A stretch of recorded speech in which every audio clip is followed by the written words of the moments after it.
కడుపులో పుట్టిన కొడుకుల మీద పక్షపాతం చూపించే కన్న తల్లులారా, కన్న తల్లి కూడా పక్షపాతం చూపిస్తారంటే అవును, కన్న తల్లి కూడా ఖచ్చితంగా పక్షపాతం చూపిస్తుంది. కొంతమంది తల్లులు ఉన్నారు ఇట్లాంటి వాళ్ళు.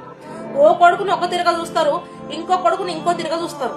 ఓ కొడుకు సంపాదిస్తూనే ఉండాలి, గొడ్డు చాకరీ చేస్తూనే ఉండాలి, తల్లిదండ్రులు చూసుకోవాలి, అప్పు సప్పు చూసుకోవాలి, ఇంటి బరువు బాధ్యత తీసుకోవాలి, అక్కాజీనలు ఉంటే పెళ్లిళ్ళు చేయాలి, అన్నదమ్ములు ఉంటే చదువులు చూసుకోవాలి, వాళ్ళని సెటిల్ చేసే వరకు గొడ్డు చాకరీ చేస్తూనే ఉండాలి, గాడిదలాగా కష్టపడుతూనే ఉండాలి.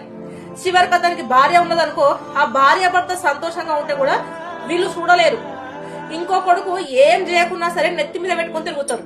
మళ్ళీ ఎవరైతే ఈ కొడుకు చూసుకుంటాడో అన్ని ఇతనే నలుగురిలో బంధం చేసి వదిలిపెడతారు. ఈ కొడుకును మాత్రం మహారాజును చేసి నిలబెడతారు. ఇద్దరు మీరుగన్న పిల్లలే కదా, అయితే ఇద్దరిని ఒక తిరగనే చూడాలి కదా. ఎందుకు ఒక కొడుకు మీద ఒక తిరగా, ఇంకో కొడుకు మీద ఇంకొక తిరగా? రేపటి రోజు మీరు మంచిగా లేరనుకోండి, మీకు చేత కాలేదు, మీ ఆరోగ్యం ఖరాబ్ అయింది అనుకోండి, మీరు తల మీద పెట్టుకుంటున్నారు కదా, ఆ కొడుకు పట్టించుకోడు. ఎందుకంటే ముందే తెలియదు, ఆనాడు ఎడికించి పట్టించుకుంటాడు. ఇప్పుడు ఎవరైతే కుటుంబ బరువు బాధ్యత తీసుకుంటుండో అతనికి తెలుసు ఎట్లా చూసుకోవాలి అన్నది. నేనున్నా అని ముందుకు వచ్చేది ఆ కొడుకు మాత్రమే. మీకు ఈ ముచ్చట అర్థమయ్యేది కూడా ఆనాడు మాత్రమే.